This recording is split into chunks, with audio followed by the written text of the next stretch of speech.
So, good evening, Namaskar, and Hare Krishna to all of you. Thank you very much for taking some time off your Saturday evening schedule. It's always tough, especially when we are in the family way, to manage between the household chores and also the spiritual activity.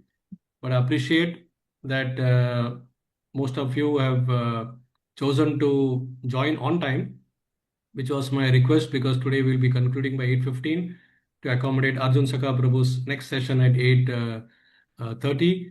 So, welcome to this session 33 of our systematic study of Bhagavad Gita under Gita Amritam Rasamalyam. And we continue discussions on chapter 5. We continue from verse number 15 today, and we take 8 verses up to verse number 22. It is 5.15 to 5.22. So the chapter ends with verse number 29. So hopefully next week, this chapter will be also concluded. So the chapter is titled, as we know, Karma Yoga, Action in Krishna Consciousness. And it's a real pleasure to discuss on the important aspects, learnings, and lessons that Lord Krishna is trying to teach us through this particular chapter. So, our express train, Goloka Express, is fast and moving on the wheels, and it is fast approaching the end of chapter 5. And in this session, today's session, we intend to not only express our love for Goloka Vrindavan, because Goloka Vrindavan, we discussed, and we'll continue to say this every time, is that we love it. Does anybody recollect what are the 3 reasons why we love Goloka Vrindavan? Please raise your hand. Because this should be etched in our mind. Why we should love Goloka Vrindavan. Let me see. No brownie points. Yes, Madhurika, you have raised your hand. Please go ahead. Hare Krishna Prabhu. Next. Prabhuji, Goloka Dham Vrindavan is the transcendental happiness as we enter into the transcendental pastimes of Radha and Krishna. That's why Goloka Dham is specific. Yes, that is the right answer also. But I was looking for more specifically 3 aspects of Goloka Vrindavan, which we want to make it like a slogan for our beginning of our sessions also. So I'll repeat again. We love Goloka Vrindavan because every step in Goloka Vrindavan is a dance. Every word in Goloka Vrindavan is a song. And every day in Goloka Vrindavan is a festival. Yes, Ramesha, you have raised your hand. You want to say something?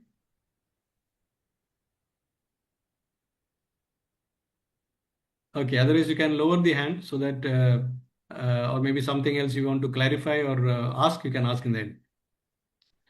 So here in today's session, we will see how Krishna beautifully explains the 3 doers. We completed the 2 doers last time. We'll recap on those 2 doers once again, and we'll conclude with the 3rd doer also. And then Krishna also shares the most important qualities of a self-realized soul, as a soul who is always, Krishna conscious, how he performs the action, what are his, activities, and how his mind works. And so basically dissecting this particular person. So we should try to know the self-realized soul's activities, and we should also try to imbibe some of those qualities. Moving on. I'm seeking the blessings of my dear spiritual master, His Holiness Bhakti Swarupa Damodar Swami Maharaj, without whom I wouldn't have found meaning in Srila Prabhupada's ISKCON. Srila Bhakti Swarupa Damodar Swami Maharaj has been a great inspiration for me and for my family members. And we clicked basically on analytical reasoning and on scientific logic. I had similar temperament, so I could ask a lot of questions scientifically to him, and he being a scientist also was able to address it very nicely. and he is one of the prime disciples of Srila Prabhupada, our founder Acharya. And Prabhupada, as we know, is closely attached to the lotus feet of Lord Nityananda, the Adi Guru. So in this way, we try to serve Lord Nityananda by pleasing our Guru Varga. And this is one very humble means of trying to please our spiritual master. And if something comes out good from this today's discussion, it has to be uh, offered back to the spiritual master and onto Srila Prabhupada. Because without their Vani, without their teachings, without their scriptures and their classes and what we hear, I would not be able to speak anything meaningful and purposeful for today. So we understood the acronym for chapter 5, which is STEP. S for staying in the world, T for the three doers, E for equal vision, and P for peace. So we already finished S, verses 1 to 12, staying in the world, where the path of Nishkama Karma Yoga was discussed, and how one can stay in this world and perform the activities. No need to go to the mountains, and no need to leave your activities also and run away. So whatever ashram we are in, we can stay in the same ashram and we can do. Then we are on the verge of completing T, three doers. Three doers, as we know, individual soul, super soul, and material nature, and how each one of them have got roles in fulfilling certain activity. And we completed the first two, which we'll recap today, and the third one also will be completed. And then we'll begin acronym E, that is of the acronym step E, alphabet E, equal vision. So equal vision, that is verses 17 to 26. So we'll go up to verse 22. And then, of course, next week, the balance part of E and also P would be completed by Sham Sundar Prabhu. So a quick recap of the three doers. This was already discussed last week.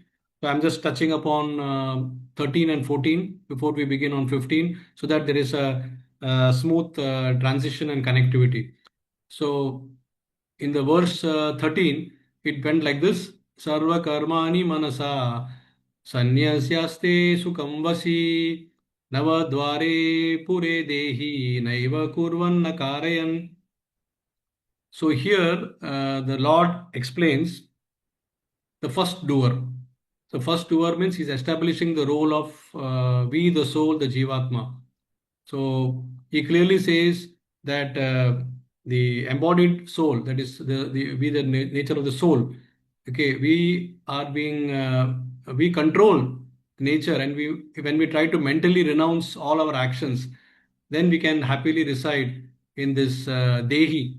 Dehi means body, and this dehi has got navadwari, 9 gates. So which are the 9 gates?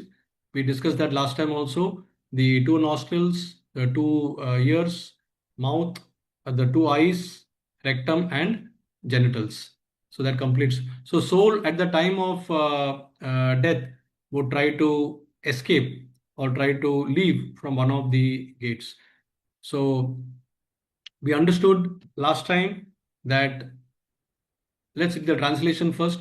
When the embodied living being controls his nature, that is svabhava, and mentally renounces all actions, he resides happily in the city of 9 gates, neither working nor causing work to be done.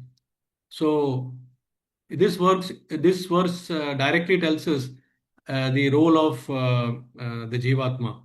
Okay, and it clearly says that the Jivatma is living like a rented apartment in the Dehi body, and yet the ignorant soul, because he's covered with ignorance, he thinks that he's the proprietor of the body. The body doesn't belong to him. It's like we are like tenants staying in the body.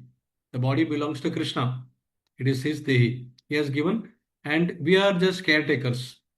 So when the time comes, Yamaduts will come and they'll say, Chalo, get up, vacate the place, you have to leave this place. And that's how death comes. And the person is forced to leave.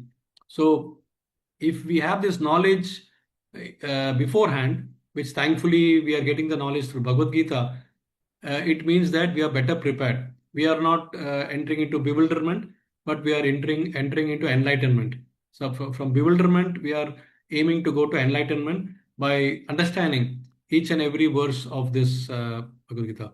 Now imagine if we spend the entire life without knowing about this enlightenment, and we continue to live in bewilderment, thinking that we are this body, the body belongs to us, and we are the proprietor of the body. What a grave loss it would be for us.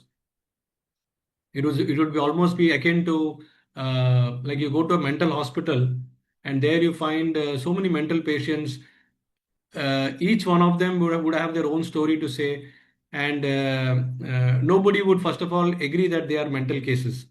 You ask them who you are, they'll say, I'm the prime minister of the country, I'm the president of the country, I'm Mr. So and so, I'm Mr. So and so, etc. But a person who is not mental, he knows that there's something wrong with them, and they are under some sort of a bewilderment or illusion. As a result, they are talking in this particular manner. So this will be our situation if we don't get the enlightenment. So the real situation is that we are like tenants in the body, and we are like caretakers. So we need to basically understand that, and we should also understand what is our sabhava, because at the most the soul can only desire something, and then that desire is fulfilled by prakriti, as we understand in the next verse. Prakriti is a facilitator which gives you all the necessary ingredients, because prakriti is nothing but the modes of nature. So depending upon which mode of nature is prominent in us, we try to associate with that quality of the prakriti, and then automatically uh, we are forced to do certain activity. So even though we are not the doers, but the modes of nature makes you do that. So in reality, as this verse says, we are not causing the work, and neither are we working also. We are just actually silent observers, and we are seeing. So therefore it means naiva kurva na karyan. Okay. So a person who is renounced in the mind, that is sannyas yasate manasa, that person is supposed to be sukham vasi. That means he's a happy tenant in the dehi, or the body. That is what this particular verse is telling us.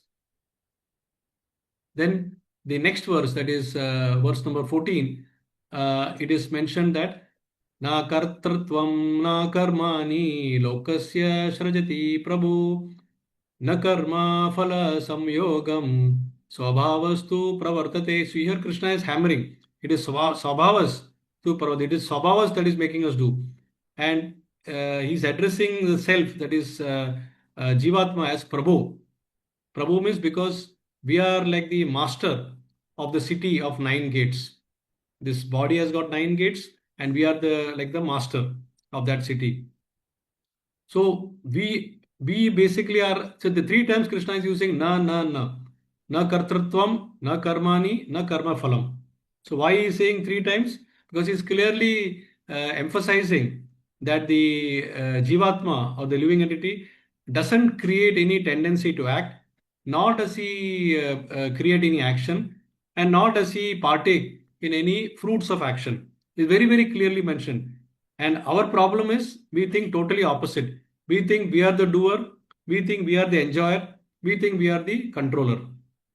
And that's why in the third chapter, verse 27, this was an apt verse for each time to remind us of what we are not, but we are thinking we are. Prakriti kriyamanani guna karmani sarvasa ahankara vimudatma kartaham iti manyate. So it is Vimudatma which is making us believe that we are the doers. But actually, we are not doing anything. It is the Krishna says the second doer here is that we are, it's a role of Prakriti, made material nature. So Prakriti is the facilitator. The Prakriti is making us do these things, whatever we are doing. Like sometimes we say, why do good things happen to bad people? or sorry, why do bad things happen to good people? If the person is good, why should bad things happen to him? Because he has done something bad which was not in his control. He did not realize it was bad. The circumstances, he was situated in mode of ignorance, and then he took the qualities of mode of ignorance and he did something harm, either through words or through action. And as a result, he is facing the consequences. So in the present life, it looks like he's a good person, but in the past, he has done something bad. So it's very, very important to understand this, that uh, we are just desiring something. And this desire also, we are desiring based on what we see around us, and that is ignorance. Whereas if you desire liberation, then that is a right desire. We can dovetail that too. Then Krishna will facilitate properly. Then Prakriti will not act, it will be Krishna's directly sanctioning and acting. But the moment you say that I want to enjoy in this material world, the moment you start thinking that I am here to enjoy, and I've got this body to enjoy. The moment that thought process comes, then automatically Maya, or the illusory energy, or the external energy of the Lord takes over. And then they start tossing you up and down like the waves of ocean. You know, the waves of ocean, the people, you must have seen in some movies, the people who are doing surfing, they enjoy, especially in Australia. If you go, it's a number one sport, sea sport.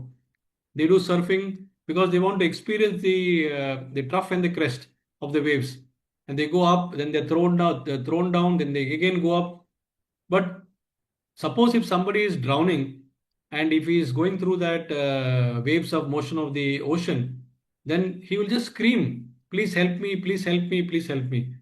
So our position is like that, and we don't realize it. We are being tossed, up and down by the waves of this material ocean, material miseries. Hmm?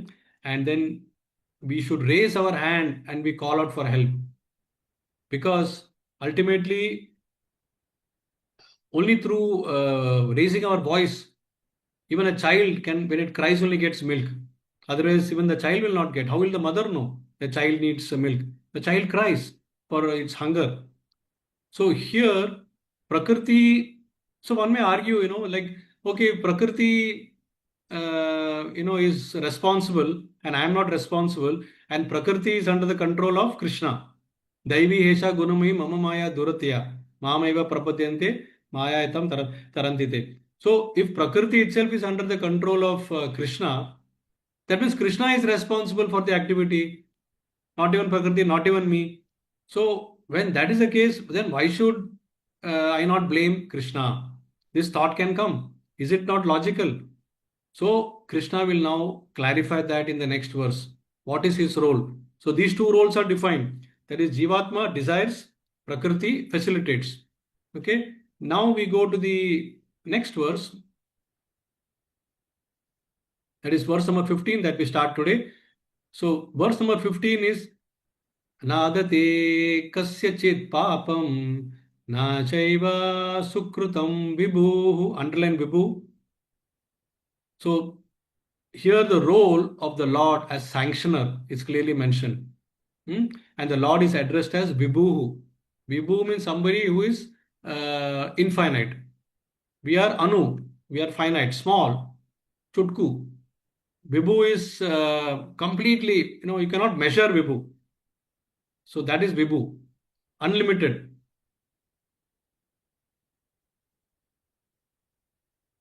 Ajnane navartam jnanam tena muhyanti jantavaha. So here, so Krishna is answering very clearly what is his role and what is the actual truth. So as I was saying in the previous verse, a lot of negative thoughts might come around us, that it is Krishna who is to be blamed, because he is ultimately responsible for everything. He is controlling the material nature, and if I say the modes of material nature are doing the things, then Krishna is the responsible thing. So here Krishna says, what does he say? Nadate kashyachit papam. That means he says that Nadate. Nadate means, see, adate is accepting, nadate does not accept. So Krishna says, I do not accept. I'm not responsible, rather. I'm not responsible for anybody's sinful activity. Na chaiva sukrutam. I'm also not responsible for anybody's pious acts. So neither am I responsible for somebody's sinful activity, papam, nor am I responsible for somebody's pious activities. Then the question is, who is responsible? Krishna. So Krishna says, Ajnanene avritam jnanam. That means it is our agyan, that is ignorance, anarthas, kama, krodha, lobha, moha, mad, matsarya. These six anarthas are tightly sitting upon our knowledge. Knowledge is there because Satchit Ananda means our soul is got the knowledge. But because we are Anu, we are overpowered by this ignorance. We are overpowered, completely overpowered by this ignorance. And as a result, when we are overpowered, then we are behaving as an ignorant person. We have forgotten our real identity. We think that we are this body, and we think that I'm doing the things. We think that we are the proprietor, and as a result, we are completely bewildered. So Agnena Avartam Jnanam, it's completely covered, and we are put into illusion. Tena Muyanti Jantava, completely under illusion. So the ignorance is completely responsible for our bewilderment. As you can see in the translation, nor does the Supreme Lord assume anyone's sinful or pious activities. He is completely detached from our activities. So he is not to be held responsible at all. We, the embodied beings, however, are bewildered because of ignorance, which covers the real knowledge. So this is quite an important sloka because it clearly defines the role of each of the three doers. The Lord, as we know, is Atmaram. He is all the time fully satisfied. He is complete in all opulences, Vibhu. He is complete in beauty, he is complete in knowledge, he is complete in strength, he is complete in renouncement. So he is complete in all the six Shadashvarya. Six Aishwaryas is complete in all. Richness, fame, so on and so forth. So he doesn't have to be bewildered by our activities. So it is we are desiring wrong things because we are covered with ignorance. It is we who are desiring sense gratification. And as a result, this small portion is created called as material world, which is basically all such jivas who want to enjoy independent of Krishna.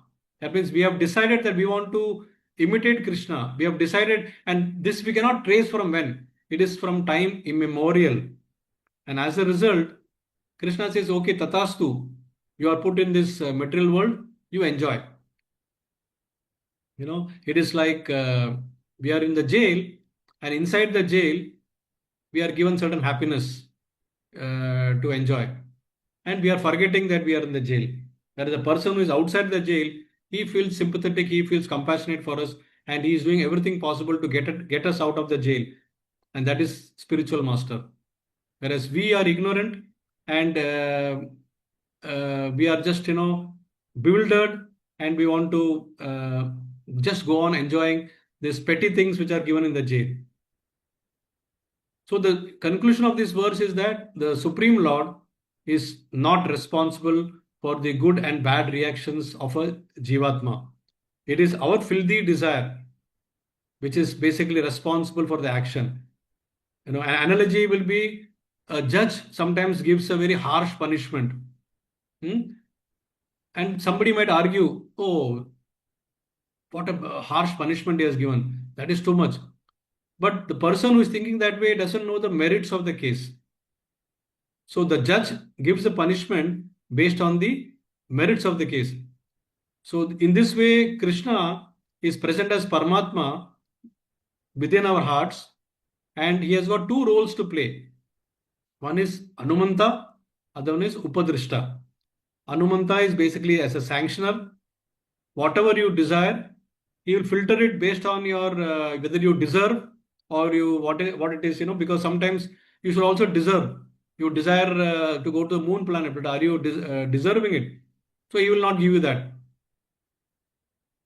But he will sanction it. So whatever like you desire, like all the based on your past karma, you might desire so many things. So you will say, okay, tatastu. So Anumanta. And then he's also Upadrishta. Upadrishta means he's a supervisor. He's closely watching you like a second bird in the branch of a tree. One is an eating bird, other one is a watching bird. So the watching bird has got nothing to do with what you eat, how you eat, and how you experience your pleasure and pain. Nothing. He is just observing. That's all. That is the role of Vibhu or the Supreme Person. So this is how we should understand the Jivatma desires. So the three doers I'm summarizing now. Maybe I'll put this, let's see, in the form of a triangle. Yeah. So the Jiva desires, okay, and then the super soul or Paramatma verifies. He gives a lot of consideration, like a father to the son. Sometimes he doesn't fulfill the desire, but sometimes the child becomes restless and goes on crying. Then he has no option, but the father has to fulfill that also. So he verifies and sanctions based on does the jiva deserve to get the desire fulfilled. And then once he sanctions it, he gives an order to Prakriti, that is his external energy, Maya, that you go ahead and you fulfill the obligations of this particular jiva.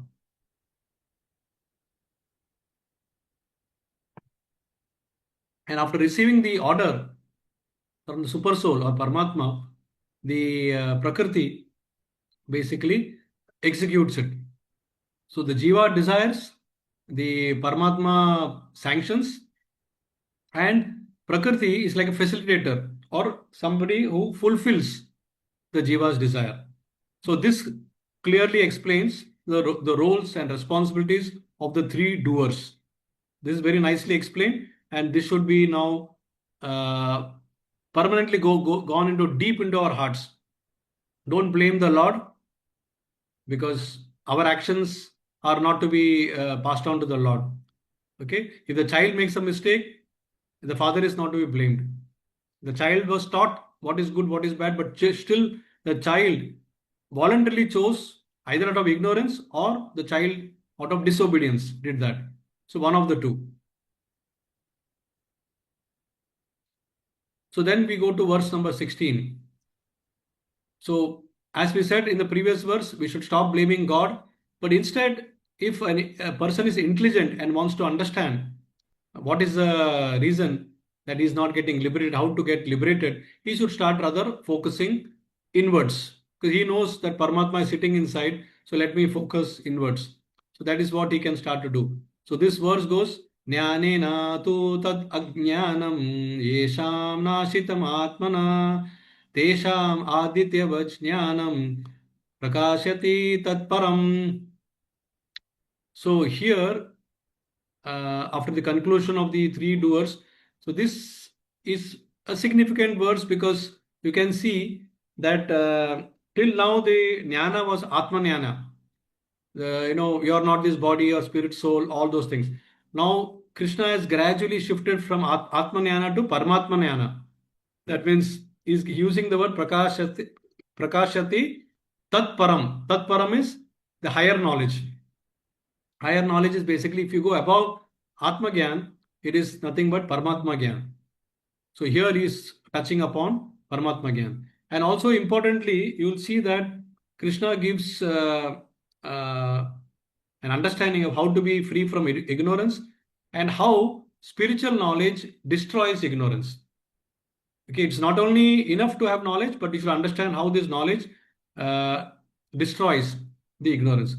So first of all, Shabda Praman, we get knowledge through uh, literatures, through scriptures, whether it is material knowledge or spiritual knowledge, everything we get from our scriptures, books, and then most importantly, we also try to look for a teacher, because without a teacher, whether it's material knowledge or spiritual knowledge, it is difficult to assimilate, because there could be some misunderstanding, there could be some speculative understanding.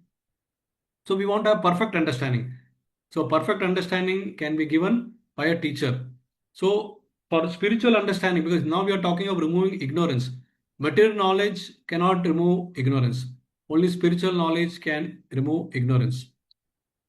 So therefore, we need a spiritual teacher, a guru, and a guru who is bona fide, who is coming in a disciplic succession, because he has got proper connection with his spiritual master, and from there he has acquired knowledge also. So that is that jnanena tu tat ajnanam. So that means this refers to when one is enlightened with knowledge by which nescience. Yesham nashitam atmana. When nescience is nashitam, destroyed, then his knowledge reveals everything. What is the analogy given here? Tesham adityavat jnanam. Just like how the sun lights up everything in the daytime. That means when the sun comes, automatically darkness is dispelled. So similarly, when we get real jnanam, spiritual jnanam, then what happens? Ajnana. Om ajnana timirandasya. The darkness or the ignorance is completely dissipated, is destroyed. Prakashyati tat param.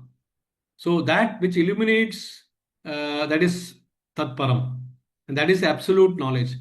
And there is a similar understanding in Madhya Leela of Chaitanya Charitamrita, and I think this is a very famous verse, and we all should remember this, because automatically this will keep reminding us on what is Krishna. Krishna सूर्य समा माया होय अंधकार जहां कृष्णा वहां नहीं माया रा अधिकार. So Krishna is compared to Krishna Surya Sama. That means Krishna is compared to sun. Maya Haya Andhakar. It means Maya is darkness or ignorance. Wherever there is Krishna, jahan Krishna, taha nahi Maya ra adhikar. Where if so, it's either only two choice. Either you select Krishna or you select Maya. Both cannot coexist. So we voluntarily take Maya and we keep aside Krishna. अभी time है बाद में देखेंगे. जब retirement आएगा तभी हम लोग कृष्णा के बारे में सोचेंगे. हाँ हाँ हमें सब कुछ पता है. So we spend our entire childhood, our youth, even when somebody tries to give us the knowledge, we say that, oh, this is not for me at this age. Because so much of ignorance, agyan, and we are covered from all sides by such people who will tell you that now it's a time to enjoy. Ab zindagi ka le lo maja. And that maja is basically nothing but material sense gratification. Everything is sensual. Prabhupada says all this has only one central theme: sensual enjoyment. And the biggest sensual enjoyment in material world is sexual enjoyment. So all that revolves only on one thing, and because of that one reason, we are completely getting detached from our real goal of life. We are born as human beings. Come on. Our real purpose is to ask this question, Atato Brahma Jigyasa. Who am I? What is my purpose of being a human being? What is the difference between me and the animal in consciousness? What is the difference? Is it just that I am a two-legged animal and they are four-legged? If we start behaving like them, then we are two-legged animal. So, well, very important to get this knowledge, because only through knowledge ignorance can be destroyed. It takes a candle to light a series of candles, but that candle also has to have an origin. How will you light it otherwise? So that candle, original candle, is our scriptural knowledge, which is coming from Krishna. So scriptural knowledge is like a original torch, which is required for our spiritual wisdom. Otherwise, we cannot light the remaining candles. And if you remember in the 4th chapter, there was a similar verse which mentioned that Sarvam Jnana Plave Naiva. Plave means boat. So what it means is the entire Sarva Jnana is nothing but it's a boat of knowledge. Complete. It can be confined in a boat of knowledge. And similarly, this knowledge boat will help us to cross the ocean of material miseries.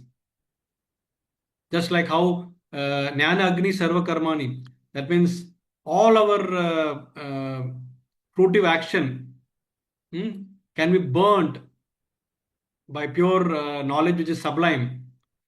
So, in the same way, this boat has got knowledge which will take us far to the other side, the spiritual world. So then what happens is the real purpose of life becomes very clear, and the goal also becomes very, very clear for all of us. So therefore, when a karma yogi practices karma yoga with detachment, nishkama karma yoga, and he is completely detached to the fruits of action, he is not renouncing the action, but he is renouncing the fruits of action. And therefore, then Krishna reveals. See, at this stage, Krishna just says Tat Param, but he has not really told who is the Tat Param. He will reveal that in the verse number 29 of this chapter, last verse of this chapter. That time it will be very clear what Krishna is referring to. Who is that person? Tat Param. So, thus, the Lord does not bind. What's the time? Okay, 7:40. The Lord does not bind anyone, nor does he liberate also. But it is the Vidya and Avidya. Both are available in this Prakriti. So if you associate with Vidya, you are going towards liberation. If you associate towards Avidya, you are going more towards the material bondage. That the shackles of chain keeps on increasing. So therefore, it's important to meditate. So this verse here, Krishna is giving a glimpse of what is going to come now in the next few verses, and how to become realized, how to become free from ignorance, and how spiritual knowledge destroys ignorance. So we move to verse number 17. So verse number 17 to 26 talks about equal vision. So equal vision is experienced by a self-realized soul, not by any ordinary soul. Like we see differences even among the human beings. We see differences among the human beings in color, caste, creed, nationality, gender. What to speak of differences with animals and plants and trees and birds and beasts. But a liberated person or a self-realized soul sees everybody with equal vision, because he is seeing the Lord sitting as Paramatma in everybody's hearts. And thus he gets free from material bondage. So in a yogi, if you see, he is always meditating upon Paramatma within his heart. So we will see this verse number 17. So again, Krishna continues that how this particular ignorance gets destroyed by spiritual knowledge. So tad buddhiyas tad atmanas tad nishtas tad parayanaha gachanti apunar avritam jnana nirduta kalmashaha. So here Krishna is explaining how the spiritual knowledge destroys ignorance, and how we can have clarity of our road ahead. Because if we know the goal, then we can work with purpose. We can work with meaningfulness. So in any organization, when we work, we are able to contribute better if we align ourselves with the corporate goals. So similarly, what is the expectation of the creator? What is he expecting out of us? That is the question, first question we have to ask. And once we get the answer for that, then align yourself to that goal without getting distracted from your small, tiny activities of the body.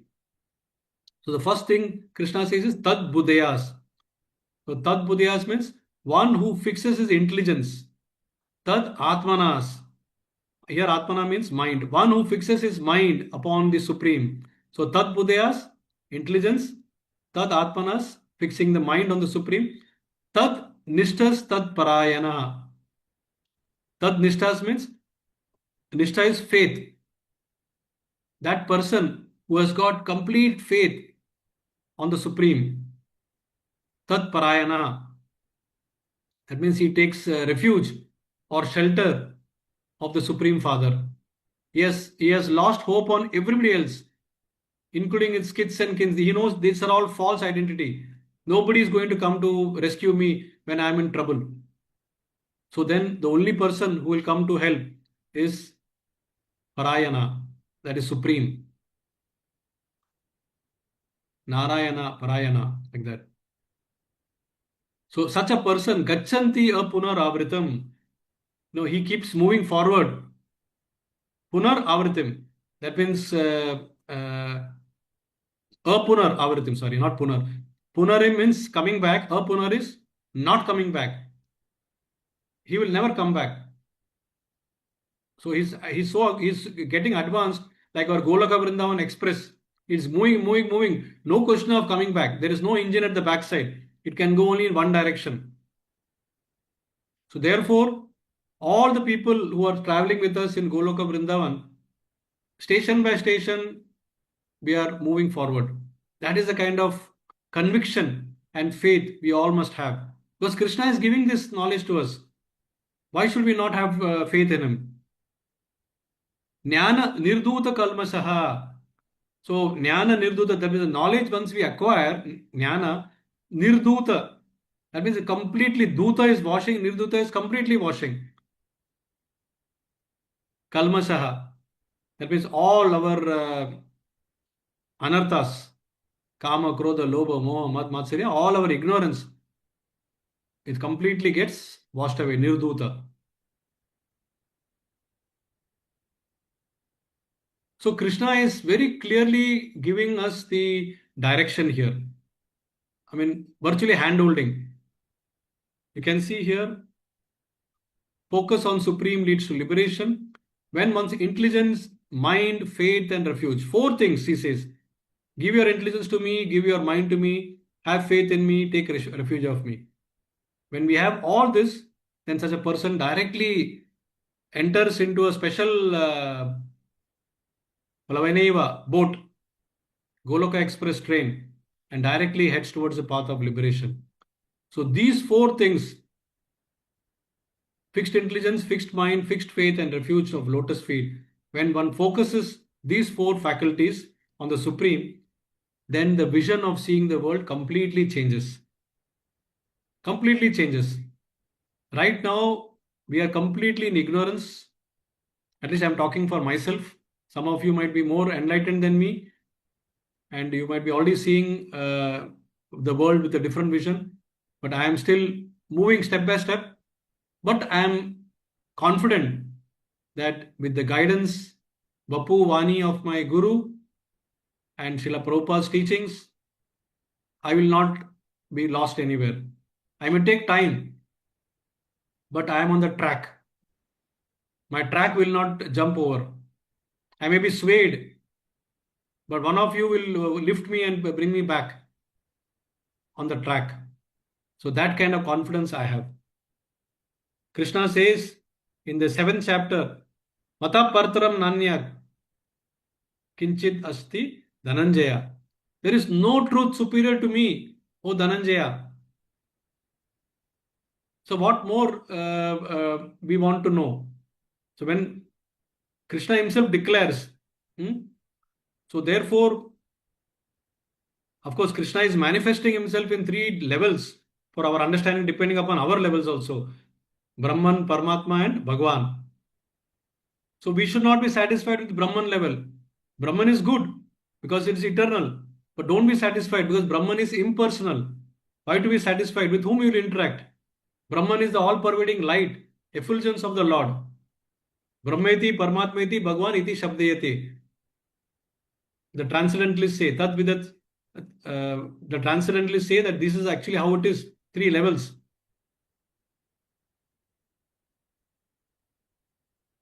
And then the yogis, they meditate, they understand that, oh, this effulgence is coming from the Lord Himself. So let me meditate upon the Lord inside my heart. That is Paramatma.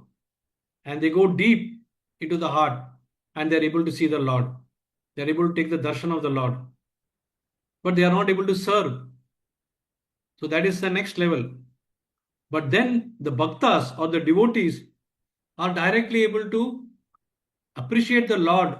Nama, Rupa, Guna, Leela, everything. The Lord has got the form, the Lord has got the name, the Lord has got pastimes, He has got qualities. So He's a person. So when we read the pastimes of the Lord, we understand, oh, Lord did this in this particular Ter Kadam. The Lord this pastime in Vrindakun. The Lord did this pastime in Radhakun. The Lord did this pastime in Nandabhavan. So different pastimes are manifested, and these pastimes tell us the activities of the Lord. And when we imagine the activities, or when we understand the activities from a realized soul, then we inquire, how can I serve the Lord? So then it's a sambandha, abhideya prayojana. Sambandha is established, then abhideya is the process of serving, and prayojana is the result. So the Lord Himself says, Brahmano hi pratishtaham.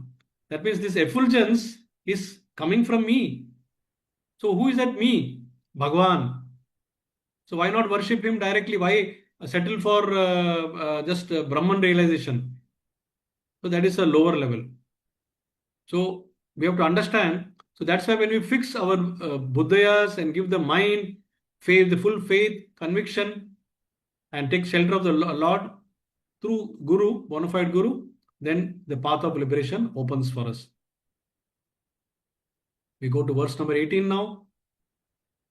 So what is the result of this sequel? So now we come to the person who's already in this, what we're talking. If such a person is there, he's called Panditaha. So what is his vision? This is a very, very famous verse. And I would request everyone to learn this by heart. Vidya Vinaya Sampanne Brahmane Gavihastini Shunichaiva Swapakesha Pandita Samadarshina. So here, I mean, the previous verse, Krishna says, give your intelligence to me, give your mind to me, do it with complete faith and surrender to me or take refuge upon me.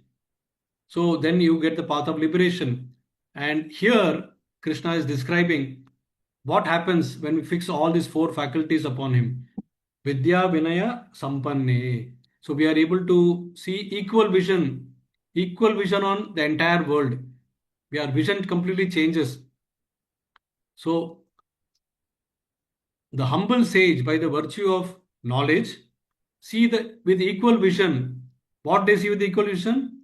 Brahmane, Gavi, Hastini, Suni, and Swapache. That means these 5 things. Brahmane means a learned Brahmana. Gavi is a cow. Hastini, an elephant. Suni, a dog. And Swapake, a dog eater. So these 5 people, a learned person or a self-realized person is seeing at an equal level. No difference at all between them. How is it possible, one may ask? You can see on the picture also. You are able to see the picture on the left-hand side. Okay. So now when he is seeing this Brahmana, he is seeing the Paramatma inside his heart. When he is seeing this cow, Gavi, he is seeing the Paramatma inside his heart. When he is seeing the elephant, Hastini, he is seeing Paramatma inside. When he is seeing this dog, Shuni, he is seeing the Paramatma inside. And when he is seeing Swapake, that is a dog eater or outcast person, he is seeing Paramatma inside. So he is not seeing the external features at all. Whereas what we do, the first thing when we see a person is, we see his features, external features. So we distinguish a person by his looks. even before he opens his mouth. Then once he opens his mouth, we go to the next level of discrimination. And then we try to find out his qualification, third level of discrimination. Then we try to find out his status, fourth level of discrimination. Then we find out his family background, fifth level of discrimination. And then accordingly we decide whether to associate with him or not. This is ridiculous. This is purely a vision of a mundane, materialistic person. Whereas here, Krishna says that such a person, he will see the cow is in a mode of goodness, the Brahmana is in the mode of goodness, the Hastini elephant is in the mode of passion, and Shuni or the dog is in the mode of ignorance. So also the dog eater, who is an outcast, is also in mode of ignorance. But because he is knowledgeable, because he is learned, he is seeing them all on the same platform. This is not theory. This is actually practical. This is how a self-realized person or an elevated soul looks at everybody. That's why the compassion comes for him. That's why the love comes. This does not mean that I can go and embrace a tiger. I may embrace a cow because I know cow's nature. It is mode of goodness and it's like a mother. But if I use the same yardstick to embrace a cow, I'm sorry, a tiger, then Haribol. The tiger will show its mode of ignorance. So I should know that also. So it is not about reciprocation. It is about vision. It's about vision. Unless we are Chaitanya Mahaprabhu or his bona fide representative, when they went into the forest of Jharkhand, even all the tiger and deer, sworn enemies. When for the tiger, the deer is the prey. They were hand in shoulders and dancing to Mahaprabhu's Harinam Sankirtan. So that is a different level. So Krishna says in Bhagavad Gita 15:15, very easy to remember, 15:15. Sarvasya chaham hridhi sanni vishto. I am seated in everyone's heart. So Krishna is saying that I am seated in everyone's heart. But are we able to see him? No. Then further he reaffirms in verse number, in the chapter number 18. What he says, Ishvara sarva bhutanam hriddeshu Arjuna tishtati. Oh, sarva bhutanam, not only in human beings. I am in the hearts of every living being. But am I able to see him there? No, I am not able to see him.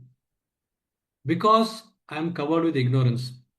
So here Krishna says, we have to rise from this level and we have to come to an enlightened level. And for that, he already gave the formula in the previous verse. What did he say? The four things we have to give to him. We have to give our mind, we have to give our buddhi, we have to have complete faith in him. And then we should also have the confidence, conviction. By taking shelter, Krishna will definitely not leave my hand. And when we get those qualities, then Vidya Vinaya Sampanne. Automatically, by the virtue of Vidya, Vinaya Sampanne, such a person is very gentle, humble in his behavior. And that is what is the bottom line of a Krishna conscious person. A Krishna conscious person, a Madhyamadhikari, Uttamadhikari, even Kanishthadhikari are basically by nature very humble and gentle.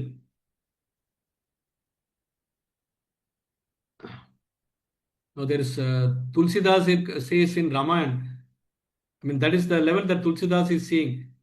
He says that one should see everybody, both friends and enemies, on equal platform. Because when enemies leave, they give sorrow, and when friends leave, they also give sorrow. It's a matter of different perspective, just that's all. So that is the essence of this particular verse, that when we get realized, we are seeing everything. So the first quality of the realized person, he sees the entire world with the equal vision.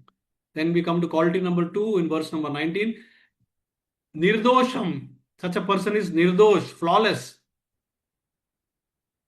इहेवा तैर्जित सर्गो येषां साम्ये स्थितं मनः निर्दोषमी समं ब्रह्म तस्मात् ब्रह्मणि ते स्थितः.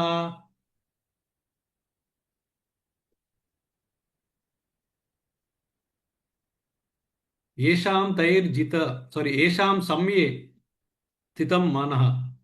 That means those whose manah, mind, is samya, samya sthita. That means is always. So here again, Krishna uses samya, equanimity. Hmm? So there he used a, different word. Now samye, samye. So then he's referring to the same person, Pandita only.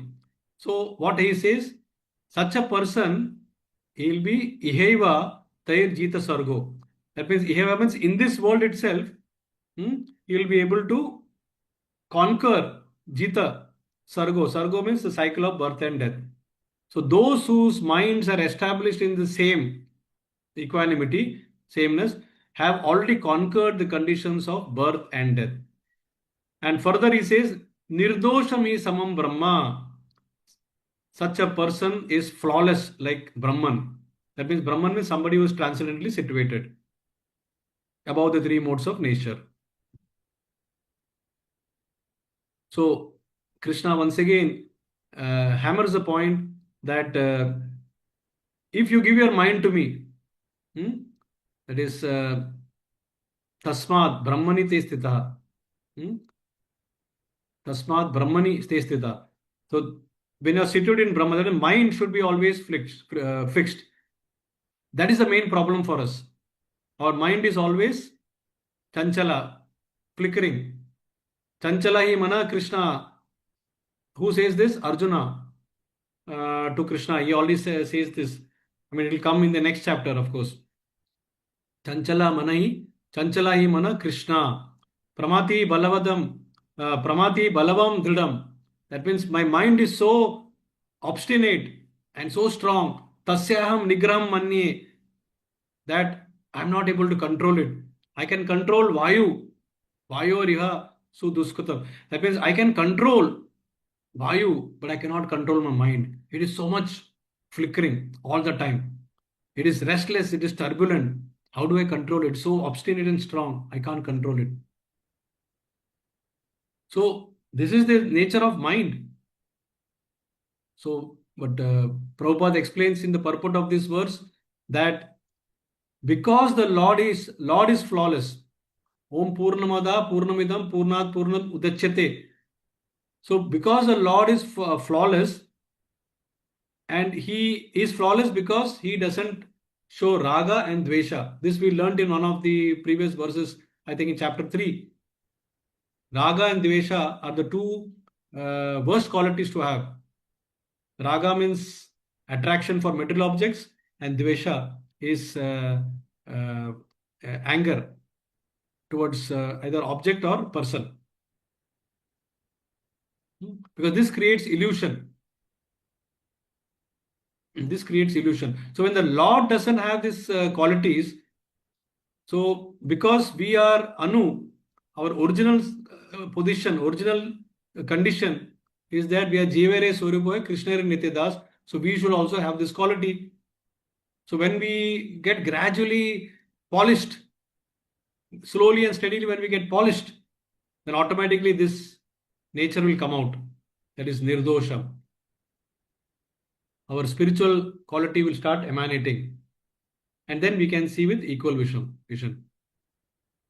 So that is what in sum and substance this particular verse is saying. Second quality, that is Nirdosham.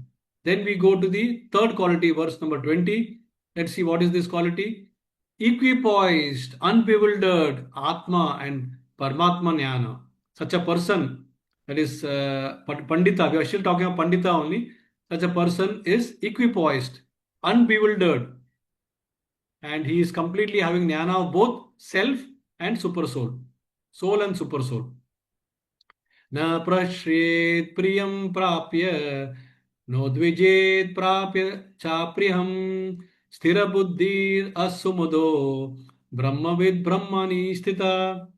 So again, Brahmavid Brahmani Sthita, that is a person who is in knowledge, Brahman, and is situated in Brahman, Brahmasthita. So more qualities Krishna is explaining. Na prashriyet priyam prapya. That means when one gets something that is dear, dear to us, prapya, priyam is something dear, prapya. When you get something that is very dear to you, at the same time, no dvijet prapya chapriyam. That means even if you something undesirable comes, then such a person will not be dejected. He will be equipoised. Sthira buddhir asumudo. A person who neither rejoices upon achieving something, that means na prashriyet priyam prapya, he neither rejoices, na dvijet prapya cha priyam. That means he does not lament upon obtaining something unpleasant. So in sukham and in dukkham, whatever comes, he is equipoised because he treats both as mercy of the Lord. If something happiness has come because of some achieving something pleasant, that is Lord's mercy. If something unpleasant has come, that has given sorrow, or maybe some something very tragic that has happened, accident or something else, or some health issues, he will take that also as a mercy of the Lord, because he knows everything is temporary in this world. That is the realization of Sthira Buddhi. Asamudo. Asamudo is what? Opposite of Muda. Asamudo. So Muda is a person who thinks this is pleasurable and this is not pleasurable. This is unintelligent. This is miserable and this is not miserable. So he thinks like that. And Asamudo is somebody who is beyond this bewilderment or illusion. So he's unbewildered. Because he has the knowledge of Atma, he has the knowledge of Paramatma. Both. Jnana he has. I remember vividly in 2004 when my Guru Maharaj was conducting this Rome conference in Italy. The conference was on life and its origin. And I happened to be part of the Seva team there in Rome. And we were all worried that from some quarters Lakshmi was to come for completing this this conference. There was a lot of expenses required, and there was Lakshmi expected from some quarters, but it did not come. So we were worried. Just 2 days to go, and we are planning. But if the Lakshmi doesn't come, then the whole conference will have to be cancelled. And so many invitees, dignitaries, all the key people have been invited. So we were all worried and panic stricken. But my Guru Maharaj, Srila Sripad Maharaj, was completely asamudo, was like Pandita Samadarshina. He was blissful. He was smiling and telling us, Lakshmi will give us some kripa at the last minute. He was so confident. We were wondering how, where, why, when. And next day, from some quarters, mercy came. Lakshmi came from somewhere, and the conference was held without any flawlessly. So this is the vision of a Pandita. Somehow they develop that confidence in the Lord that something miracle will happen. He will do. He will not leave my hand. That vision they will have, because they have so much of knowledge of the soul, Atma Gyan. Nainam chidanti shastrani. The soul cannot be destroyed by any weapons. Nainam dharti pavakaha. It cannot be. So it cannot be cut by pieces into it. It cannot be burnt by pavaka fire. Na chainam kledanti apo. It cannot be moistened by water. Na shoshati marutaha. It cannot be withered by wind. So when a person is completely absorbed in such a knowledge, it is not only theory, but is absorbed, then such a person understands that Krishna is there as a Bhagwan, and he will completely protect me. He will completely protect all his devotees, and he will take them back home, back to Godhead. So that is the from where he draws happiness. That is from where he draws that bliss comes from the conviction. He becomes equipoised. He sees all these material problems as temporary. So that is the behavior of quality of the self-realized person. Then we go to the second last verse, that is verse number 21, 5.21. What is the time now? Okay, this we have another 10-15 minutes to wind up. Okay.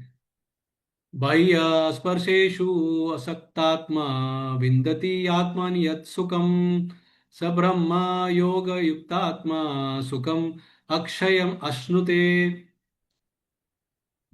So here we come to quality number 4. So here Krishna says such a person, that is Pandita, he draws pleasure from inside, he draws happiness from inside, and he enjoys inner pleasure because the outside pleasure, outside happiness is tuchha for him. It is very, very insignificant for him. So bhaya sparshesu asaktatma. Bhaya means external. So such stimulus, external stimulus, which could be pleasurable for some of us, but this person is asaktatma, which means this person is completely detached. Asakta is complete. Asakta is attachment. Asakta is detachment. So he's an asatakma. He's completely detached, and he's not no more attracted by these things because he is vindati atmani yat sukam. Vindati means he's now seeing happiness inside, inside his own self, atma yat sukam. That means he's getting delight from within, and that is his great asset. He is able to see that happiness, and he starts. Many a times we see, and this is practically, many a times we see realized souls, even Prabhupada, in some of his lectures, he'll be talking to the audience, but he'll be sitting in Vaikunta or beyond, and and then suddenly the smile will come. I've seen this in my Guru Maharaj's face also. He'll be talking, he'll be doing kirtan, and suddenly the smile will come. So they are directly in hotline with the Lord. They are getting pleasure. They are able to see the Lord inside. They are able to see the Lord's energy sitting everywhere. So they are able to relish this kind of happiness which is imperishable, permanent. Sa Brahma Yoga Yuktatma. So they start seeing happiness everywhere. Let's see the translation. Such a liberated person is not attracted to material sense pleasure, but is always in trance, enjoying the pleasure within. In this way, the self-realized person enjoys unlimited happiness, for he concentrates on the Supreme all the time. So this is his another quality. He draws inspiration from the Lord within. His direct connection. One of the best example that comes to the mind is Namacharya Haridas Thakur. Haridas Thakur relished chanting the holy name so much that he was chanting 192 rounds. Here we are talking of 16 rounds. 16 rounds, okay, we do like this. And there, Haridas Thakur was chanting 192 rounds. 192 rounds, dear devotees, takes approximately 22 hours. So out of 24 hours, 22 hours is giving for chanting. I mean, he couldn't stop chanting. That was his situation. So what is it that gave him so much of relishment and taste that he sometimes even forgot to honor prasadam? He was not feeling hungry because he was getting the highest pleasure, highest bliss he was encountering to such an extent that even a prostitute could not entice him. Ramchandra Khan sent a prostitute to implicate him, but he converted the prostitute into a devotee in just 3 days' time. And she sat in front of him at his lotus feet after surrendering. So this is the real test of our spiritual realization. After finishing our 16 rounds, do we have more taste to chant more? And if we have, are we chanting? Like in the material world, the highest pleasure is sex pleasure. But in the real pleasure, the real bliss in across all worlds is spiritual pleasure. And that is the test of spiritual realization. For example, a Krishna conscious person can demonstrate the same amount of vigor without any sexual pleasures. He will not have any taste.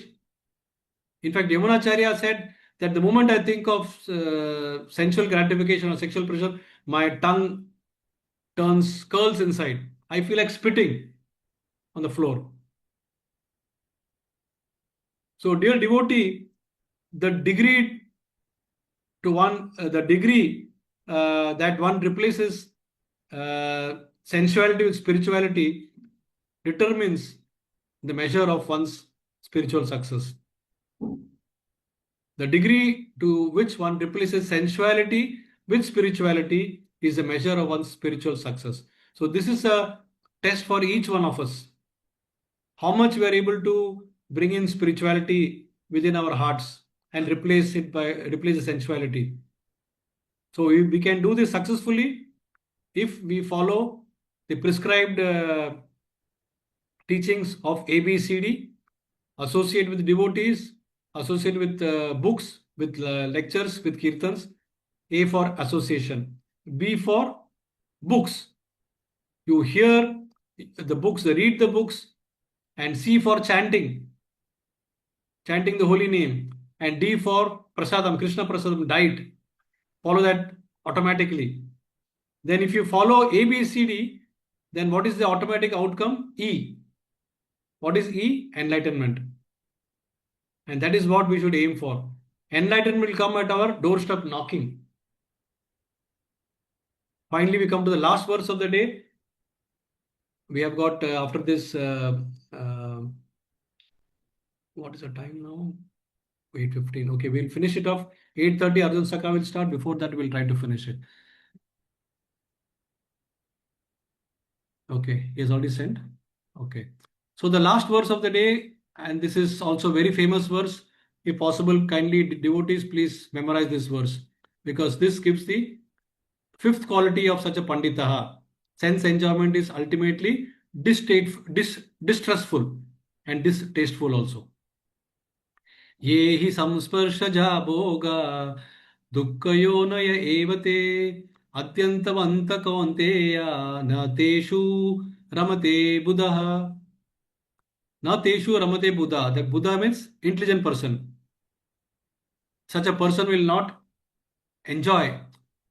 Na teshu ramate. He will not be attracted, he will not enjoy. What? In what?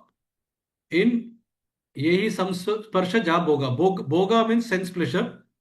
And he understands that this bhoga is coming from samsparsha. Samsparsha means what? The contact of senses with sense object. Everything is a game. Everything is a game of sense and sense object. An intelligent person does not take part in the source of misery, which are due to the contact of material senses with material senses. O son of Kunti, such a pleasure has got beginning and end, and the wise person does not delight in them. So this is a game of sense objects, sense and sense object. The moment the sense, let's say the eyes, comes in contact, or the tongue starts eating something delicious, or the hand touches something that is soft, or the eyes that sees something very beautiful, that is immediately it causes bhoga. Bhoga means sense gratification, sensual pleasure.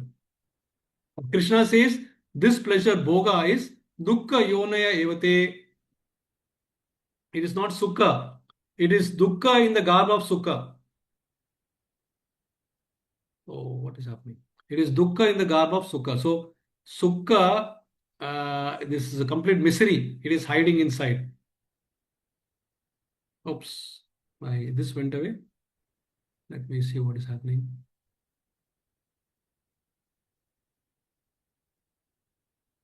I don't know what is happening.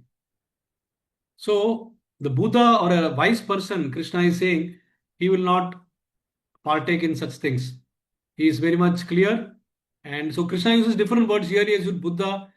Earlier he used the word asamuda. So there are different. So na teshu ramate. So it's just like an analogy. You can think in the womb of a mother, uh, embryo is growing, but you cannot see. You cannot see. So similarly, and we only see the happiness that child is going to be born.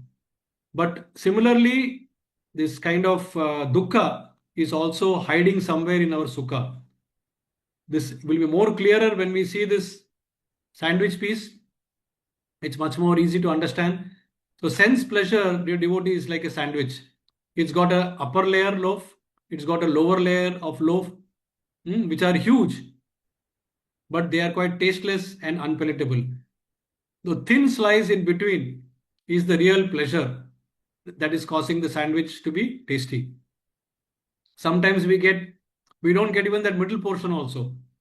And we just put the two loaves together and we try to eat. So this three things you have to understand. In all this samsparshaja bhoga, or including even sandwich, it is unattainable, it is unpalatable, it is unretainable in the long run. Why is this happening again? Let me see. Okay. So unattainable because our eyes are seeing so many different objects and sensual pleasures. What all you will try to fulfill? What all you will try to fulfill? So it is really unattainable, unpalatable because I imagine that this particular place I get the best sandwich. Then when I'm eating, it's a big dejection for me, and I'm completely disappointed with it. So it's unpalatable, unretainable because sometimes even if I eat it, uh, how long can I enjoy it? For some time. After that, it becomes monotonous and it is not retainable. So therefore, three ways it is giving me miseries. So therefore, Lord Rishabdev or King Rishabdev is giving this intellectual conviction advice to his sons. What he is saying? My dear boys, of all the living entities who have accepted material bodies in this world, this is for fifth canto, one who has been awarded human body should not work hard day and night simply for sense gratification, which is available even for dogs and hogs that eat stool. One should engage in penance and austerity to attain divine position of devotional service. What a profound statement this is. So we should really understand this human body has got a higher purpose. It is not to be used like dogs and hogs. So with that, I conclude today's session, and we'll have a quick uh, the next 5 minutes, we will try to finish the five quiz questions. Let me see how fast your hands are going up so that I don't want to interrupt Arjun Saka's session, which is starting in 10 minutes. So, are we ready for the sessions? Can somebody say with the voice of that you're ready? All of you are ready for the quiz time? Please unmute and reply. Yes, yes, sir. Okay, good, good. Okay, the first question comes on your screen. There it goes. The three doers of the world are. Now, let me first put this to 1 second. Oops, what did I do? View, gallery.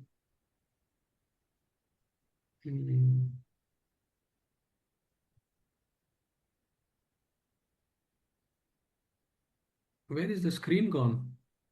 Is the screen visible to everyone? Yes, Prabhuji. Oh, I somehow. We can see. Oh my God. I'm not able to see the screen. 1 second.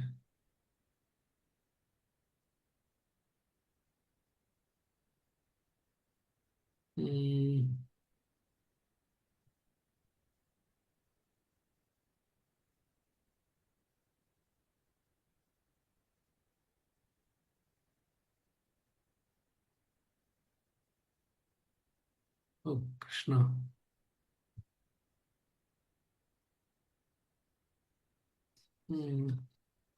Okay, I'll share again. I'm not able to see the screen.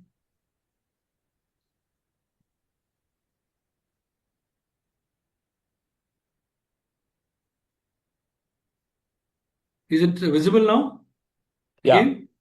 Okay. Yes. So the three doers of this world are, Prabhu, keep a watch on the hand raise because I'm not able to see anybody else now. So you Yes. can, Yes. okay. Mm.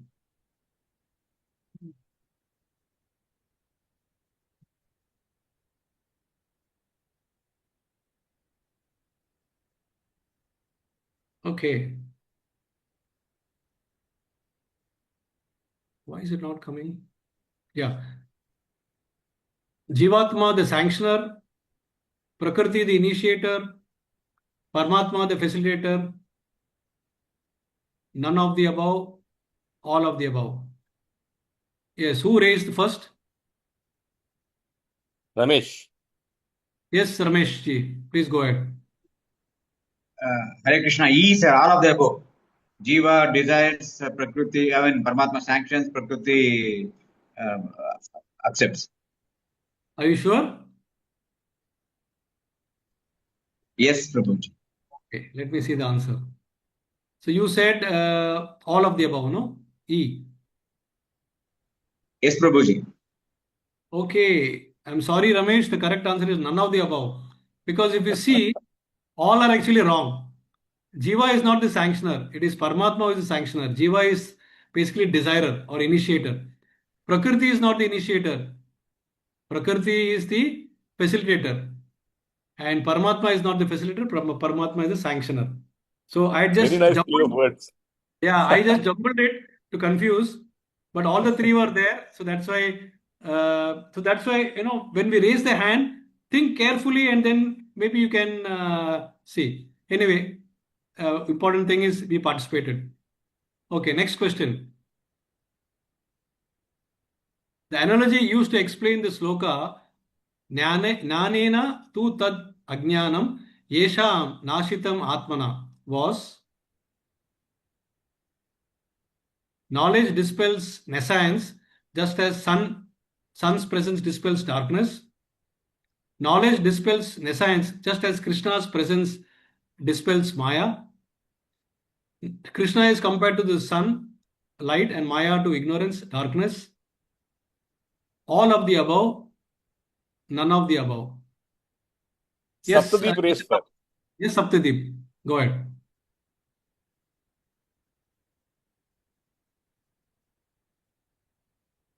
Yes, Saptadeep. Go ahead. Unmute Hare and Krishna Prabhuji, Dhanavad, Hare Krishna. Dhanavad Pranam to everyone. Huh? Uh, it's all of the above D. Okay, let me see the answer now. Yes, Saptadeep, good try. Very good. You got 50 bonus brownie points. Very good. You're doing well, Hare I Krishna. think, in this entire chapter. Very good. All right, now we go to question number 3. As per Sloka 5.18, a Pandita has equal vision due to his knowledge. Consequently, he doesn't distinguish between Brahmana, crow, elephant, hog and hog eater, none of the above. Yes, who wants to answer this?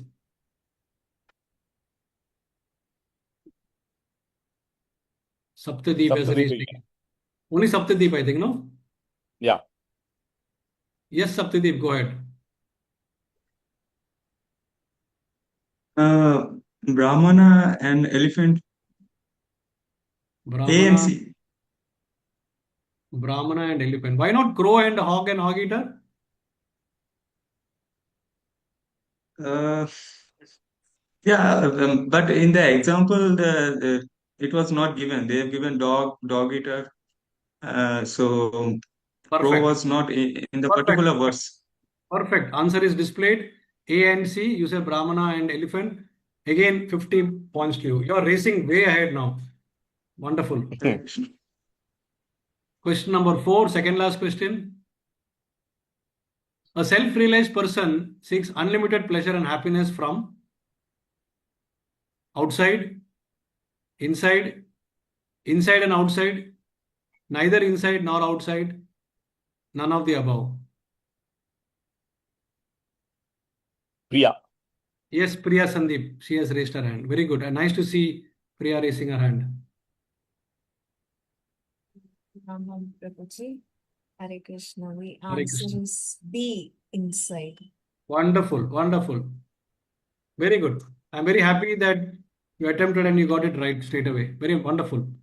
Keep it up. Thank you. Well, last question of the day. Now, this is more of a, you have to think and answer, okay? This is from, if you have understood today's class, how the karma is getting distributed, then you will be able to answer this perfectly. And this is an episode from Upakhyane Upadesha, that is of Bhakti Siddhanta Saraswati Thakur. There was a rich, pious king who was actually distributing prasadam, food to his praja.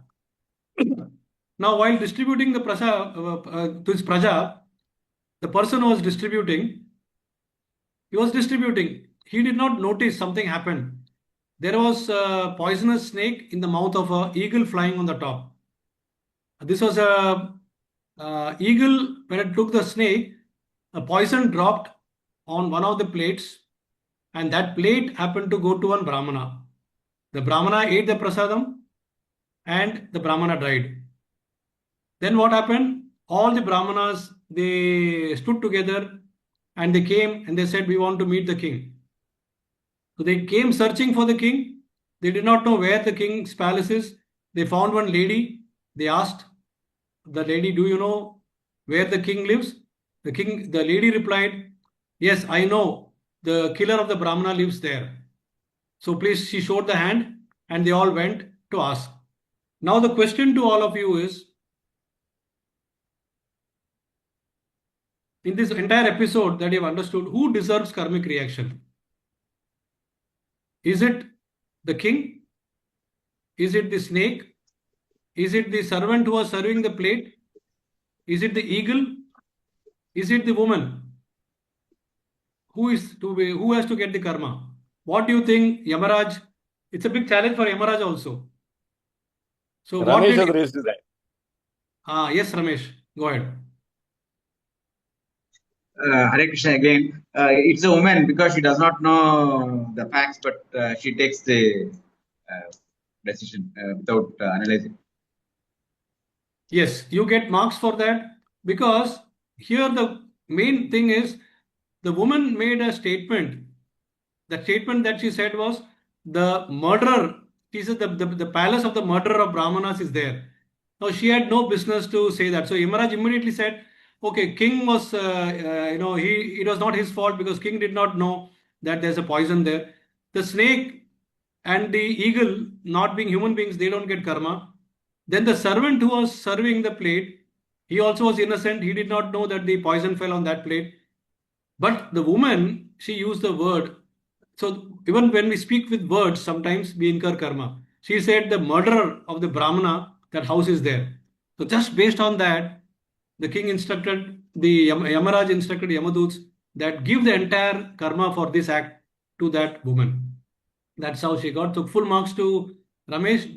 Good. You made up for that negative points earlier and you got now positive 50. So that is good. So with that, we end today's session and we want to leave you with these words of wisdom because we use a toothbrush and a toothpaste to clean the teeth. We use a soap to clean the face. So similarly, we use Bhagavad Gita and chanting mala to clean our heart. Thank you all very much for participating. We'll all meet again next Saturday. This chapter will get over now next week by Shyam Sundar Prabhu. And those who wants to attend the Gaura Leela from Arjun Sakha Prabhu can stay back. It will be right as soon as I close this session. Arjun Sakha session will be there. So you can stay back. Thank you all very much. Have a nice weekend. Hare Krishna. Hare Krishna. Okay, Arjun Sakha has already joined. So I'm just stopping the video recording and